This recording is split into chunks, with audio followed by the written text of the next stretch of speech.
A World is Born by Leigh Brackett. Nell Gray flung down his hoe with a sudden tigerish fierceness and stood erect. Tom Ward, working beside him, glanced at Gray's Indian-esque profile, the youth of it hardened by war and the hells of the Eros prison blocks.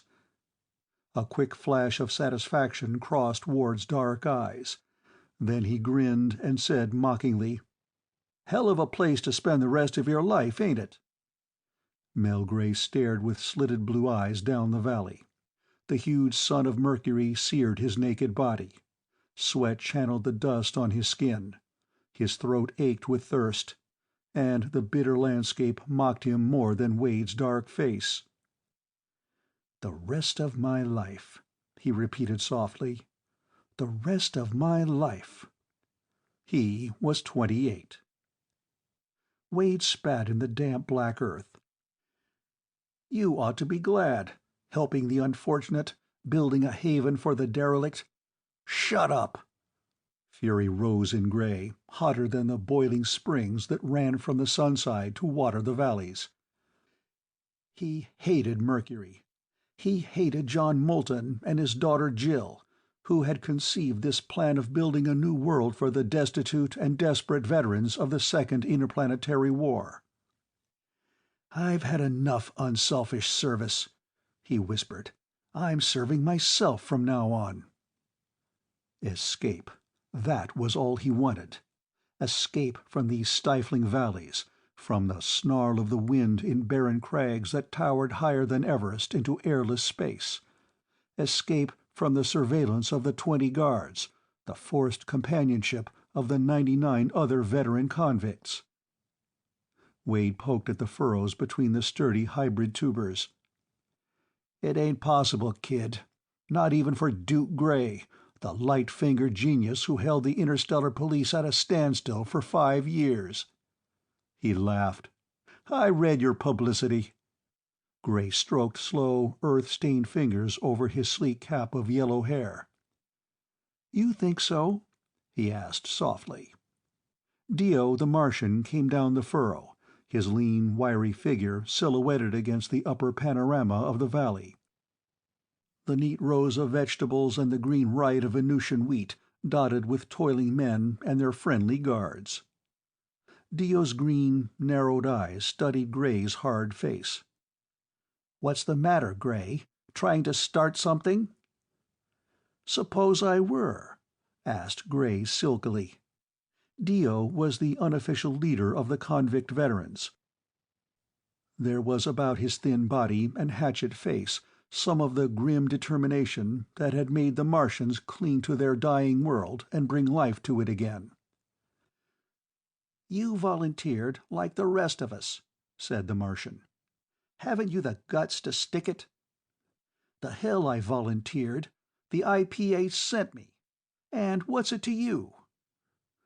"Only this." Dio's green eyes were slitted and ugly.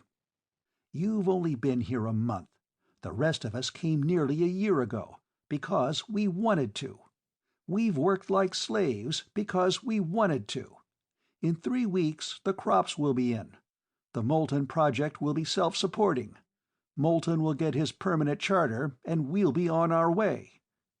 There are 99 of us, Gray, who want the Moulton Project to succeed. We know that louse Karen of Mars doesn't want it to, since pitchblende was discovered. We don't know whether you're working for him or not, but you're a troublemaker. There isn't to be any trouble, Gray. We're not giving the Interplanetary Prison Authority any excuse to revoke its decision and give Karen of Mars a free hand here. We'll see to anyone who tries it. Understand?" Mel Gray took one slow step forward, but Ward's sharp "Stow it! A guard!" stopped him.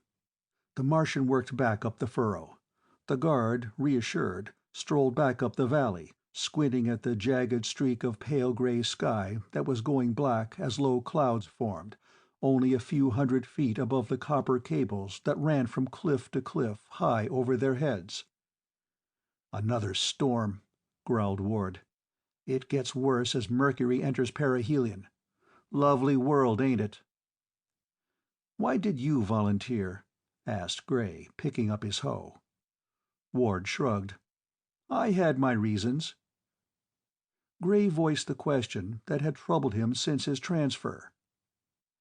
"There were hundreds on the waiting list to replace the man who died. Why did they send me instead?" "Some fool blunder," said Ward carelessly, and then, in the same casual tone, "You mean it about escaping?" Gray stared at him. "What's it to you?" Ward moved closer. "I can help you." A stab of mingled hope and wary suspicion transfixed Gray's heart. Ward's dark face grinned briefly into his, with a flash of secretive black eyes, and Gray was conscious of distrust. "What do you mean, help me?" Dia was working closer, watching them. The first growl of thunder rattled against the cliff faces. It was dark now, the pink flames of the dark side aurora visible beyond the valley mouth. "I've got connections," returned Ward cryptically. "Interested?" Gray hesitated. There was too much he couldn't understand. Moreover, he was a lone wolf.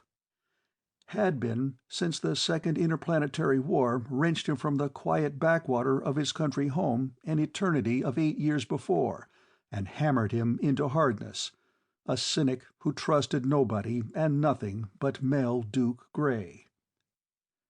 "If you have connections," he said slowly, "why don't you use 'em yourself?" "I got my reasons." Again that secretive grin. "But it's no hide off you, is it? All you want is to get away." That was true. It would do no harm to hear what Ward had to say. Lightning burst overhead, streaking down to be caught and grounded by the copper cables. The livid flare showed Dio's face, hard with worry and determination. Gray nodded. "Tonight, then," whispered Ward. "In the barracks." Out from the cleft where Mel Gray worked, across the flat plain of rock stripped naked by the wind that raved across it, lay the deep valley that sheltered the heart of the molten project. Hot springs joined to form a steaming river. Vegetation grew savagely under the huge sun. The air, kept at almost constant temperature by the blanketing effect of the hot springs, was stagnant and heavy. But up above, high over the copper cables that crossed every valley where men ventured, the eternal wind of Mercury screamed and snarled between the naked cliffs. 3 concrete domes crouched on the valley floor, housing barracks, tool shops, kitchens, storehouses, and executive quarters, connected by underground passages. Beside the smallest dome, joined to it by a heavily barred tunnel, was an insulated hangar, containing the only spaceship on Mercury. In the small dome, John Moulton leaned back from a pile of reports, took a pinch of Martian snuff, sneezed lustily, and said, "Jill, I think we've done it." The gray-eyed, black-haired young woman turned from the quartzite window through which she had been watching the gathering storm overhead. The thunder from other valleys reached them as a dim barrage, which, at this time of Mercury's year, was never still. "I don't know," she said. "It seems that nothing can happen now, and yet it's been too easy." "Easy?" snorted Moulton. "We've broken our backs fighting these valleys, and our nerves fighting time. But we've licked 'em." He rose, shaggy gray hair tousled, gray eyes alight. "I told the IPA those men weren't criminals. And I was right. They can't deny me the charter now, no matter how much Charon of Mars would like to get his claws on this radium." He took Jill by the shoulders and shook her, laughing. 3 weeks, girl, that's all. First crops ready for harvest. First pay ore coming out of the mines. In 3 weeks, my permanent charter will have to be granted, according to the agreement, and then... Jill," he added solemnly, "we are seeing the birth of a world." "That's what frightens me." Jill glanced upward as the first flare of lightning struck down, followed by a crash of thunder that shook the dome. "So much can happen at a birth. I wish the 3 weeks were over." "Nonsense, girl! What could possibly happen?" She looked at the copper cables, burning with the electricity running along them, and thought of the 122 souls in that narrow twilight belt, with the fierce heat of the sun side before them and the spatial cold of the shadow side at their backs, fighting against wind and storm and heat to build a world to replace the ones the war had taken from them. "So much could happen," she whispered. "An accident, an escape." The interdome telescreen buzzed its signal.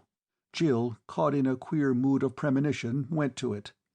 The face of Dio the Martian appeared on the screen, still wet and dirty from the storm-soaked fields, disheveled from his battle across the plain in the chaotic winds.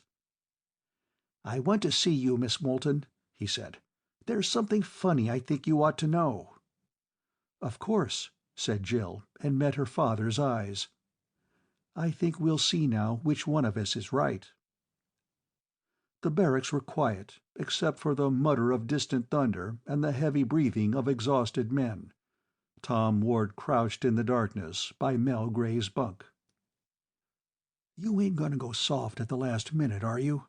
he whispered. "Because I can't afford to take chances." "Don't worry," Gray returned grimly. "What's your proposition?" "I can give you the combination to the lock of the hangar passage. All you have to do is get into Moulton's office, where the passage door is, and go to it. The ship's a two-seater. You can get her out of the valley easy." Gray's eyes narrowed in the dark. "What's the catch?" "There ain't none. I swear it." "Look, Ward, I'm no fool. Who's behind this, and why?" "That don't make no difference. All you want—" "Ow!" Gray's fingers had fastened like steel claws on his wrist. "I get it now," said Gray slowly. "That's why I was sent here. Somebody wanted me to make trouble for Moulton." His fingers tightened agonizingly, and his voice sank to a slow drawl. "I don't like being a pawn in somebody else's chess game." "Okay, okay. It ain't my fault. Let me go." Ward rubbed his bruised wrist. "Sure, somebody, I ain't saying who, sent you here, knowing you'd want to escape. I'm here to help you. You get free, I get paid, the big boy gets what he wants. Okay?" Gray was silent, scowling in the darkness. Then he said, "All right, I'll take a chance." "Then listen. You tell Moulton you have a complaint. I'll—" Light flooded the dark as the door clanged open. Ward leaped like a startled rabbit, but the light speared him, held him. Ward felt a pulse of excitement beat up in him. The long, ominous shadows of the guards raised elongated guns. The barracks stirred and muttered like a vast aviary waking. "Ward and Gray," said one of the guards. "Moulton wants you." Gray rose from his bunk with the lithe, delicate grace of a cat. The monotony of sleep and labor was ended. Something had broken. Life was once again a moving thing. John Moulton sat behind the untidy desk. Dio the Martian sat grimly against the wall. There was a guard beside him, watching. Mel Gray noted all this as he and Ward came in. But his cynical blue eyes went beyond, to a door with a ponderous combination lock. Then they were attracted by something else, the tall, slim figure standing against the black quartz panes of the far wall. It was the first time he had seen Jill Moulton. She looked the perfect, sober apostle of righteousness he'd learned to mock. And then he saw the soft cluster of black curls, the curve of her throat above the dark dress, the red lips that balanced her determined jaw and direct gray eyes. Moulton spoke, his shaggy head hunched between his shoulders. "Dio tells me that you, Gray, are not a volunteer."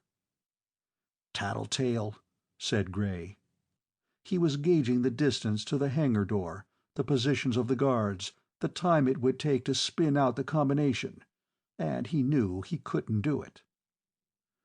"What were you and Ward up to when the guards came?" "I couldn't sleep," said Gray amiably.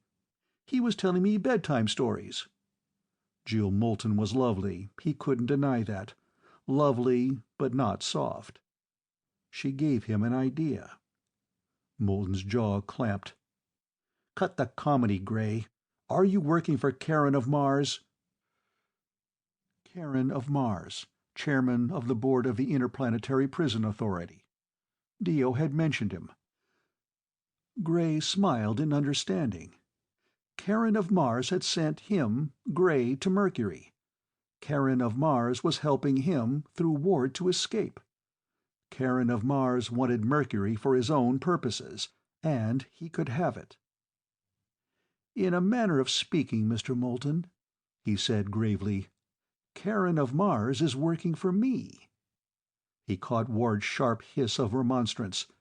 Then Jill Moulton stepped forward. "Perhaps he doesn't understand what he's doing, Father." Her eyes met Gray's. "You want to escape, don't you?" Gray studied her, grinning as the slow rose flushed her skin. The corners of her mouth tightened with anger. "Go on," he said. "You have a nice voice." Her eyes narrowed, but she held her temper. "You must know what that would mean, Gray. There are thousands of veterans in the prisons now. Their offenses are mostly trivial, but the prison authority can't let them go because they have no jobs, no homes, no money. The valleys here are fertile. There are mines rich in copper and pitchblende. The men have a chance for a home and a job, a part in building a new world. We hope to make Mercury an independent, self-governing member of the League of Worlds." "With the Moultons as rulers, of course," Gray murmured. "If they want us," answered Jill, deliberately missing the point. "Do you think you have the right to destroy all we've worked for?" Gray was silent. Rather grimly, she went on. "Karen of Mars would like to see us defeated. He didn't care about Mercury before radium was discovered. But now he'd like to turn it into a prison mining community, with convict labor, leasing mine grants to corporations, and cleaning up big fortunes for himself and his associates. Any trouble here will give him an excuse to say that we've failed, that the project is a menace to the solar system. If you try to escape, you wreck everything we've done. If you don't tell the truth, you may cost thousands of men their futures. Do you understand? Will you cooperate?" Gray said evenly, "I'm my own keeper now. My brother will have to take care of himself." It was ridiculously easy. She was so earnest, so close to him. He had a brief kaleidoscope of impressions: Ward's sullen bewilderment, Moulton's angry roar, Dio's jerky rise to his feet as the guards grabbed for their guns. Then he had his hands around her slim, firm throat, her body pressed close to his, serving as a shield against bullets. "Don't be rash," he told them all quietly. "I can break her neck quite easily if I have to. Ward, unlock that door." In utter silence, Ward darted over and began to spin the dial. At last he said, "Okay, come on." Gray realized that he was sweating. Jill was like warm, rigid marble in his hands. And he had another idea. "I'm going to take the girl as a hostage," he announced. "If I get safely away, she'll be turned loose, her health and virtue still intact. Good night." The clang of the heavy door had a comforting sound behind them. The ship was a commercial job, fairly slow but sturdy. Gray strapped Jill Moulton into one of the bucket seats in the control room and then checked the fuel and air gauges. The tanks were full. "What about you?" he said to Ward. "You can't go back." "Nah, I'll have to go with you. Warm her up, Duke, while I open the dome." He darted out. Gray set the atmosphere motors idling. The dome slid open, showing the flicker of the auroras, where areas of intense heat and cold set up atmospheric tension by rapid fluctuation of adjoining air masses. Mercury, cutting the vast magnetic field of the sun in an eccentric orbit, tortured by the daily change from blistering heat to freezing cold in the thin atmosphere, was a powerful generator of electricity. Ward didn't come back.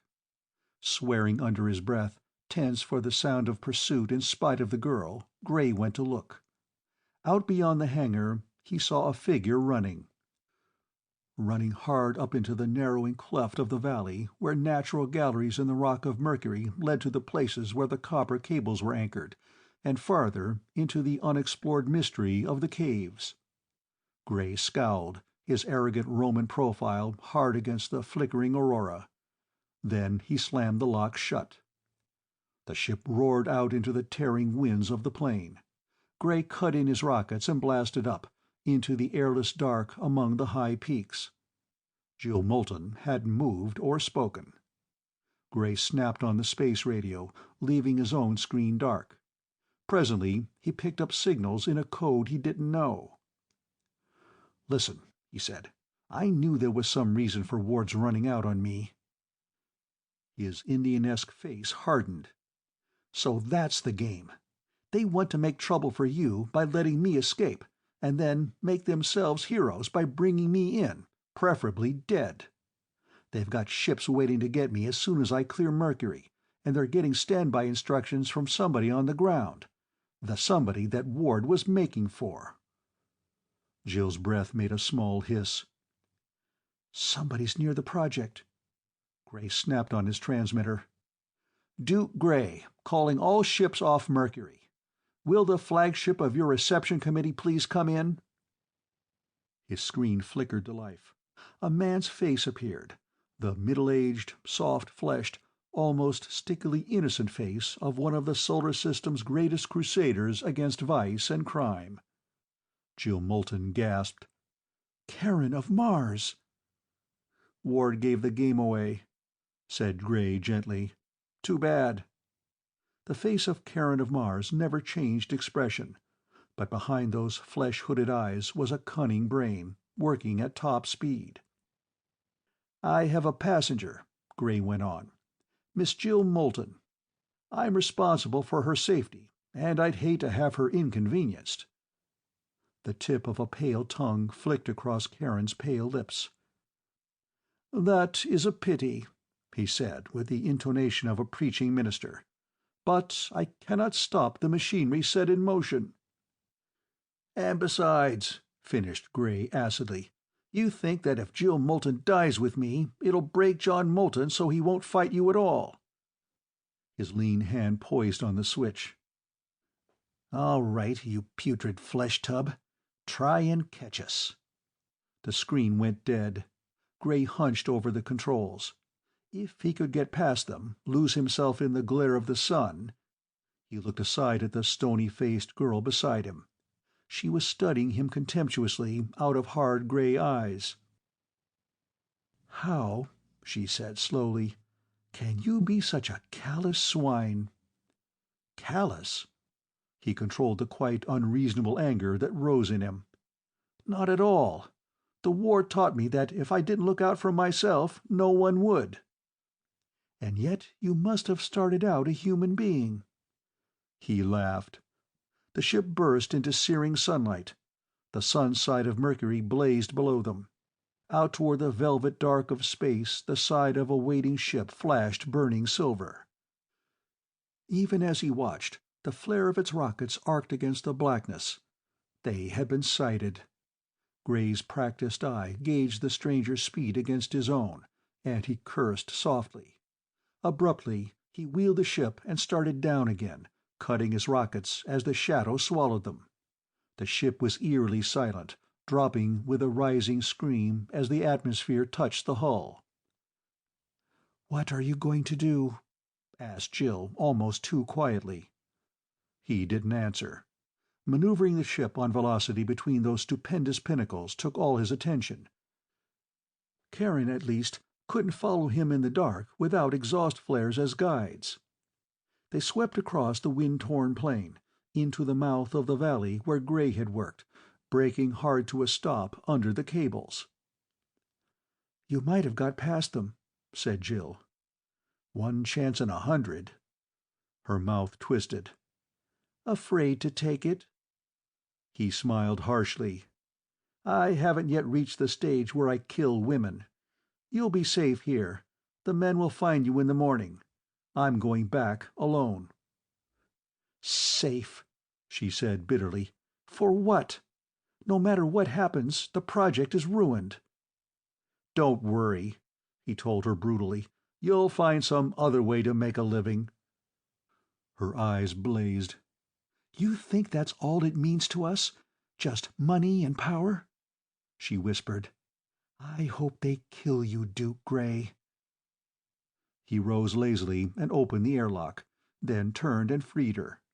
And sharply the valley was bathed in a burst of light. "Damn!" Gray picked up the sound of air motors overhead. "They must have had infrared search beams. Well, that does it. We'll have to run for it, since this bus isn't armed." With eerie irrelevancy, the teleradio buzzed. At this time of night, after the evening storms, some communication was possible. Gray had a hunch. He opened the switch, and the face of John Moulton appeared on the screen. It was white and oddly still. "Our guards saw your ship across the plain," said Moulton quietly. "The men of the project, led by Dio, are coming for you. I sent them, because I have decided that the life of my daughter is less important than the lives of many thousands of people. I appeal to you, Gray, to let her go. Her life won't save you, and it's very precious to me." Karen's ship swept over, low above the cables, and the grinding concussion of a bomb lifted the ship, hurled it down with the stern end twisted to uselessness. The screen went dead. Gray caught the half-stunned girl. "I wish to heaven I could get rid of you," he grated, "and I don't know why I don't." But she was with him when he set out down the valley, making for the cliff caves up where the copper cables were anchored. Karen's ship, a fast small fighter, wheeled between the cliffs and turned back. Gray dropped flat, holding the girl down. Bombs pelted them with dirt and uprooted vegetables, started fires in the wheat. The pilot found a big enough break in the cables and came in for a landing. Gray was up and running again. He knew the way into the explored galleries. From there on, it was anybody's guess. Karen was brazen enough about it. The subtle way had failed. Now he was going all out. And he was really quite safe. With the broken cables to act as conductors, the first thunderstorm would obliterate all proof of his activities in this valley. Mercury, because of its high electrical potential, was cut off from communication with other worlds. Moulton, even if he had knowledge of what went on, could not send for help. Gray wondered briefly what Karen intended to do in case he, Gray, made good his escape. That outpost in the main valley, for which Ward had been heading, wasn't kept for fun. Besides, Karen was too smart to have only one string to his bow. Shouts, the spatter of shots around them. The narrow trail loomed above. Gray sent the girl scrambling up. The sun burst up over the high peaks, leaving the black shadow of the valley still untouched. Karen's ship roared off, but 6 of its crew came after Gray and Jill Moulton. The chill dark of the tunnel mouth swallowed them. Keeping right to avoid the great copper post that held the cables, strung through holes drilled in the solid rock of the gallery's outer wall, Gray urged the girl along. The cleft his hand was searching for opened. Drawing the girl inside, around a jutting shoulder, he stopped, listening. Footsteps echoed outside, grew louder, swept by. There was no light, but the steps were too sure to have been made in the dark. "Infrared torches and goggles," Gray said tersely. "You see, but your quarry doesn't. Useful gadget. Come on." "But where? What are you going to do?" "Escape, girl. Remember? They smashed my ship. But there must be another one on Mercury. I'm going to find it." "I don't understand." "You probably never will. Here's where I leave you. That Martian Galahad will be along any minute. He'll take you home." Her voice came soft and puzzled through the dark. "I don't understand you, Gray. You wouldn't risk my life, yet you're turning me loose, knowing that I might save you, knowing that I'll hunt you down if I can. I thought you were a hardened cynic." "What makes you think I'm not?" "If you were, you'd have kicked me out the waste tubs of the ship and gone on. You'd never have turned back." "I told you," he said roughly, "I don't kill women." He turned away, but her harsh chuckle followed him. "You're a fool, Gray. You've lost truth, and you aren't even true to your lie." He paused, in swift anger. Voices, the sound of running men, came up from the path. He broke into a silent run, following the dying echoes of Karen's men. "Run, Gray!" cried Jill. "Because we're coming after you!" The tunnels, ancient blowholes for the volcanic gases that had tortured Mercury with the raising of the Titanic mountains, sprawled in a labyrinthine network through those same vast peaks. Only the galleries lying next the valleys had been explored. Man's habitation on Mercury had been too short. Gray could hear Karen's men circling about through connecting tunnels, searching. It proved what he had already guessed. He was taking a desperate chance. But the way back was closed, and he was used to taking chances. The geography of the district was clear in his mind. The valley he had just left and the main valley, forming an obtuse angle with the apex out on the wind-torn plain, and a double range of mountains lying out between the sides of the triangle. Somewhere there was a passage through those peaks. Somewhere there was a landing place, and 10 to 1 there was a ship on it. Karen would never have left his men stranded, on the off chance that they might be discovered and used in evidence against him. The men now hunting him knew their way through the tunnels, probably with the aid of markings that fluoresced under infrared light. They were going to take him through, too. They were coming closer. He waited far up in the main gallery, in the mouth of a side tunnel. Now, behind them, he could hear Dio's men. The noise of Karen's outfit stopped, then began again, softly. Gray smiled, his sense of humor pleased. He tensed, waiting. The rustle of cloth, the furtive creak of leather, the clink of metal equipment. Heavy breathing. Somebody whispered, "Who the hell's that back there?" "Must be men from the project. We'd better hurry." "We've got to find that damned Gray first," snapped the first voice grimly. "Karen'll burn us if we don't." Gray counted 6 separate footsteps, trying to allow for the echoes. When he was sure the last man was by, he stepped out. The noise of Dio's hunt was growing. There must be a good many of them. Covered by their own echoes, he stole up on the men ahead. His groping hand brushed gently against the clothing of the last man in the group. Gauging his distance swiftly, he went into action. One hand fastened over the fellow's mouth. The other, holding a good-sized rock, struck down behind the ear. Gray eased the body down with scarcely a sound. Their uniforms, he had noticed, were not too different from his prison garb. In a second he had stripped goggles, cap, and gun-belt from the body and was striding after the others. They moved like 5 eerie shadows now, in the queer light of the leader's lamp. Small fluorescent markings guided them. The last man grunted over his shoulder, "What happened to you?" "Stumbled," whispered Gray tersely, keeping his head down. A whisper is a good disguise for the voice. The other nodded. "Don't straggle. No fun getting lost in here." The leader broke in. "We'll circle again. Be careful of that project bunch. They'll be using ordinary light. And be quiet." They went through connecting passages. The noise of Dio's party grew ominously loud. Abruptly, the leader swore.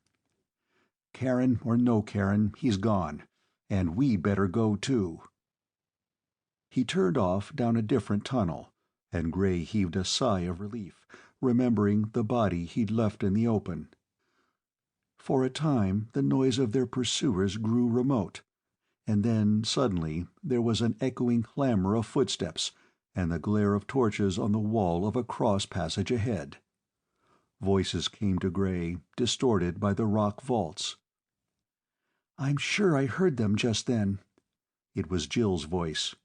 "Yeah," that was Dio. "The trouble is, where?" The footsteps halted. Then, "Let's try this passage. We don't want to get too far into this maze." Karen's leader blasphemed softly and dodged into a side tunnel. The man next to Gray stumbled and cried out with pain as he struck the wall, and a shout rose behind them. The leader broke into a run, twisting, turning, diving into the maze of smaller tunnels. The sounds of pursuit faded, were lost in the tomb-like silence of the caves. One of the men laughed. "We sure lost 'em." "Yeah," said the leader, "we lost 'em all right." Gray caught the note of panic in his voice. "We lost the markers, too." "You mean—" "Yeah, turning off like that did it. Unless we can find that marked tunnel, we're sunk." Gray, silent in the shadows, laughed a bitter, ironic laugh. They went on, stumbling down endless black halls, losing all track of branching corridors, straining to catch the first glint of saving light.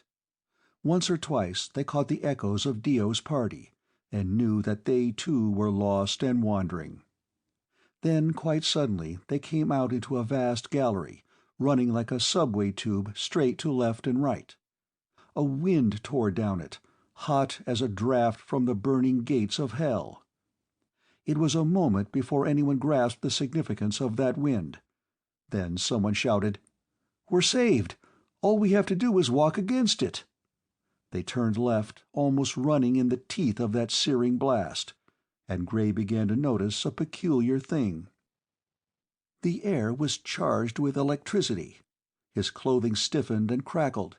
His hair crawled on his head. He could see the faint discharges of sparks from his companions. Whether it was the effect of the charged air, or the reaction from the nervous strain of the past hours, Mel Gray began to be afraid. Weary to exhaustion, they struggled on against the burning wind. And then they blundered out into a cave, huge as a cathedral, lighted by a queer, uncertain bluish light. Gray caught the sharp smell of ozone. His whole body was tingling with electric tension. The bluish light seemed to be in indeterminate lumps scattered over the rocky floor. The rush of the wind under that tremendous vault was terrifying. They stopped, Gray keeping to the background. Now was the time to evade his unconscious helpers. The moment they reached daylight, he'd be discovered. Soft-footed as a cat, he was already hidden among the heavy shadows of the fluted walls, when he heard the voices. They came from off to the right, a confused shout of men under fearful strain, growing louder and louder, underscored with the tramp of footsteps. Lights blazed suddenly in the cathedral dark, and from the mouth of a great tunnel some 100 yards away, the men of the project poured into the cave. And then, sharp and high and unexpected, a man screamed. The lumps of blue light were moving. And a man had died. He lay on the rock, his flesh blackened jelly, with a rope of glowing light running from the metal of his gun butt to the metal buttons on his cap. All across the vast floor of that cavern, the slow, eerie ripple of motion grew. The scattered lumps melted and flowed together, converging in wavelets of blue flame upon the men. The answer came to Gray. Those things were some form of energy life, born of the tremendous electric tensions on Mercury. Like all electricity, they were attracted to metal.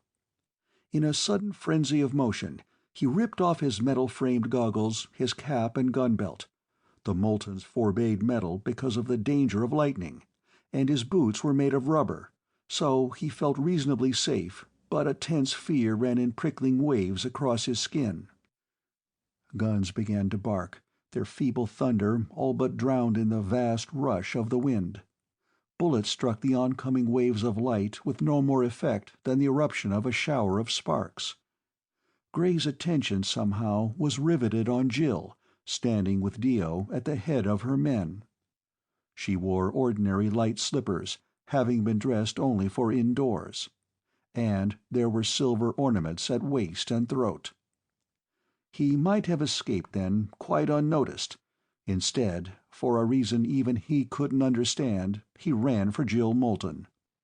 The first ripples of blue fire touched the ranks of Dio's men.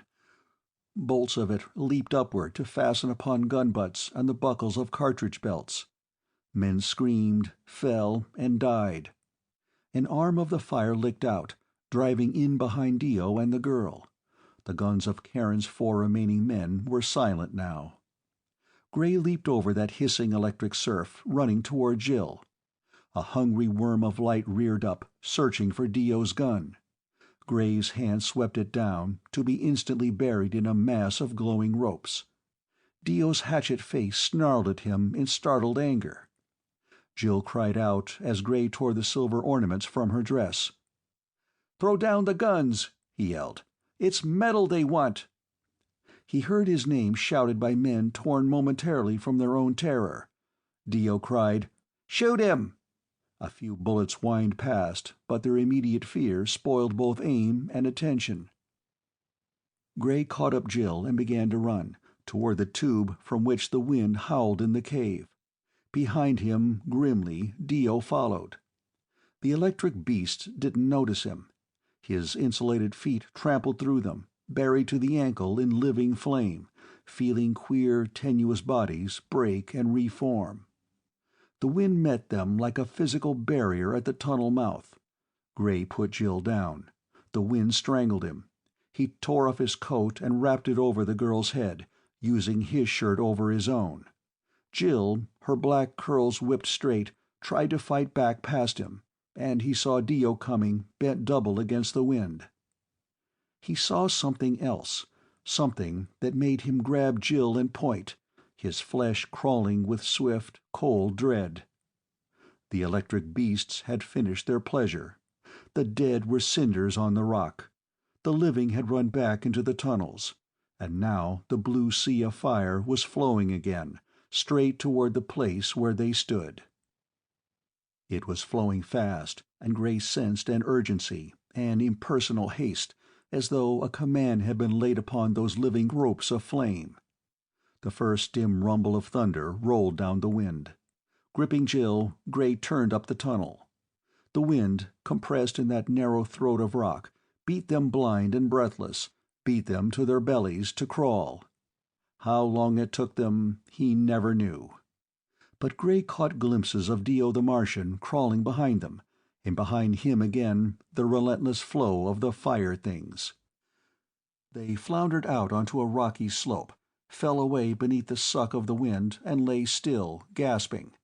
It was hot. Thunder crashed abruptly, and lightning flared between the cliffs. Gray felt a contracting of the heart. There were no cables. Then he saw it, the small, fast fighter flying below them on a flat plateau. A cave mouth beside it had been closed with a plastic door. The ship was one that had followed them. He guessed at another one behind the protecting door. Raking the tumbled blonde hair out of his eyes, Gray got up. Jill was still sitting, her black curls bowed between her hands. There wasn't much time, but Gray yielded to impulse. Pulling her head back by the silken hair, he kissed her. "If you ever get tired of virtue, sweetheart, look me up."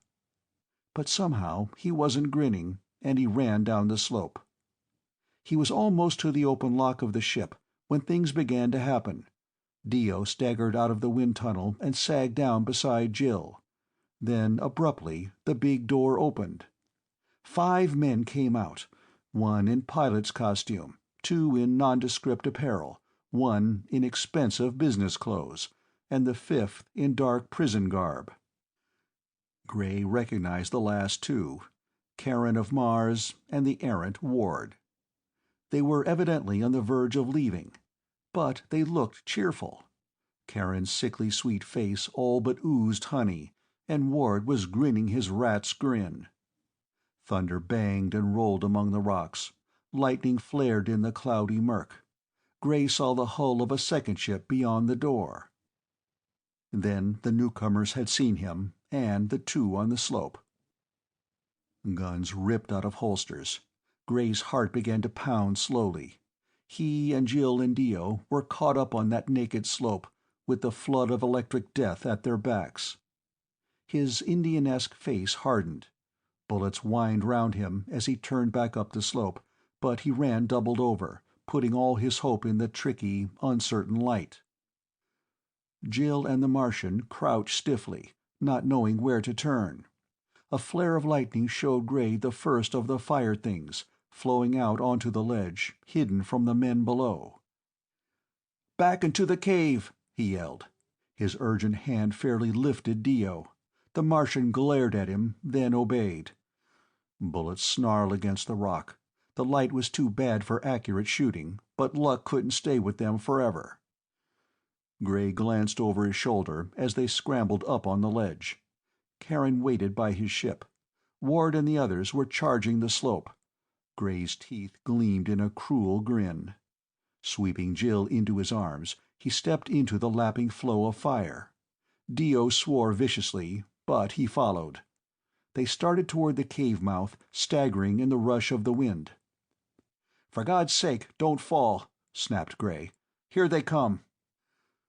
The pilot and one of the nondescript men were the first over. They were into the river of fire before they knew it, and then it was too late. One collapsed and was buried. The pilot fell backward, and the other man died under his body of a broken neck. Ward stopped. Gray could see his face, dark and hard and calculating. He studied Gray and Dio and the dead men. He turned and looked back at Karen. Then, deliberately, he stripped off his gun belt, threw down his gun, and waded into the river. Gray remembered then that Ward too wore rubber boots and had no metal on him. Ward came on, the glowing rope sliding surf-like around his boots. Very carefully, Gray handed Jill to Dio. "If I die too," he said, "there's only Karen down there. He's too fat to stop you." Jill spoke, but he turned his back. He was suddenly confused, and it was almost pleasant to be able to lose his confusion in fighting. Ward had stopped some 5 feet away. Now he untied the length of tough cord that served him for a belt. Gray nodded. Ward would try to throw a twist around his ankle and trip him. Once his body touched those swarming creatures, he tensed watchfully. The rat's grin was set on Ward's dark face. The cord licked out. But it caught Gray's throat instead of his ankle. Ward laughed and braced himself. Cursing, Gray caught at the rope, but friction held it, and Ward pulled hard. His face purpling, Gray could still commend Ward's strategy. In taking Gray off guard, he'd more than made up what he lost in point of leverage. Letting his body go with the pull, Gray flung himself at Ward. Blood blinded him, his heart was pounding, but he thought he foresaw Ward's next move. He let himself be pulled almost within striking distance. Then, as Ward stepped aside, jerking the rope and thrusting out a tripping foot, Gray made a cat-like shift of balance and bent over. His hands almost touched that weird flowing surf as they clasped Ward's boot. Throwing all his strength into the lift, he hurled Ward backward. Ward screamed once and disappeared under the blue fire. Gray clawed the rope from his neck, and then suddenly the world began to sway under him. He knew he was falling. Someone's hand caught him, held him up. Fighting down his vertigo as his breath came back, he saw that it was Jill. "Why?" he gasped, but her answer was lost in a titanic roar of thunder. Lightning blasted down. Dio's voice reached him, thin and distant through the clamor. "We'll be killed! These damn things will attract the bolts!" It was true. All his work had been for nothing. Looking up into that low, angry sky, Gray knew he was going to die. Quite irrelevantly, Jill's words in the tunnel came back to him. "You're a fool. Lost truth. Not true to lie." Now, in this moment, she couldn't lie to him. He caught her shoulders cruelly, trying to read her eyes. Very faintly through the uproar, he heard her. "I'm sorry for you, Gray. Good man, gone to waste." Dio stifled a scream. Thunder crashed between the sounding boards of the cliffs. Gray looked up. A titanic bolt of lightning shot down, straight for them. The burning blue surf was agitated, sending up pseudopods uncannily like worshipping arms. The bolt struck. The air reeked of ozone, but Gray felt no shock. There was a hiss, a vast stirring of creatures around him. The blue light glowed, purpled. Another bolt struck down, and another, and still they were not dead. The fire things had become a writhing, joyous tangle of tenuous bodies, glowing bright and brighter. Stunned, incredulous, the three humans stood. The light was now an ice-searing violet. Static electricity tingled through them in eerie waves. But they were not burned. "My God," whispered Gray. "They eat it. They eat lightning." Not daring to move, they stood watching that miracle of alien life, the feeding of living things on raw current. And when the last bolt had struck, the tide turned and rolled back down the wind tunnel, a blinding river of living light. Silently, the three humans went down the rocky slope to where Karen of Mars cowered in the silver ship. No bolt had come near it, and now Karen came to meet them. His face was pasty with fear, but the old cunning still lurked in his eyes. "Gray," he said, "I have an offer to make." "Well?" "You killed my pilot," said Karen suavely. "I can't fly myself. Take me off, and I'll pay you anything you want." "In bullets," retorted Gray. "You won't want witnesses to this." "Circumstances force me. Physically, you have the advantage." Jill's fingers caught his arm. "Don't, Gray.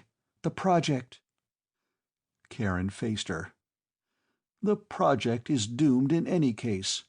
My men carried out my secondary instructions. All the cables in your valley have been cut. There is a storm now ready to break. In 15 minutes or so, everything will be destroyed, except the domes. Regrettable, but—" He shrugged. Jill's temper blazed, choking her so that she could hardly speak. "Look at him, Gray," she whispered. "That's what you're so proud of being. A cynic who believes in nothing but himself. Look at him." Gray turned on her. "Damn you," he grated. "Do you expect me to believe you, with a world full of hypocrites like him?" Her eyes stopped him. He remembered Moulton, pleading for her life. He remembered how she had looked back there at the tunnel, when they had been sure of death.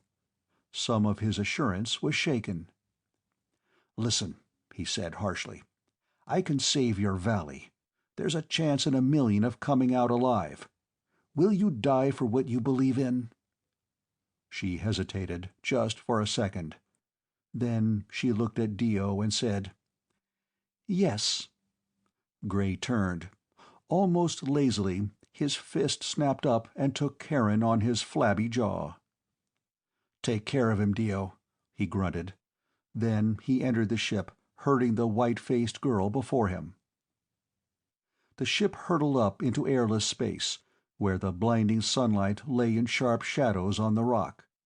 Over the ridge and down again, with the project hidden under a surf of storm clouds. Cutting in the air motors, Gray dropped. Black, bellowing darkness swallowed them. Then he saw the valley, with the copper cables fallen and the wheat already on fire in several places. Flying with every bit of his skill, he sought the narrowest part of the valley and flipped over in a racking loop. The stern tubes hit rock. The nose slammed down on the opposite wall, wedging the ship by sheer weight.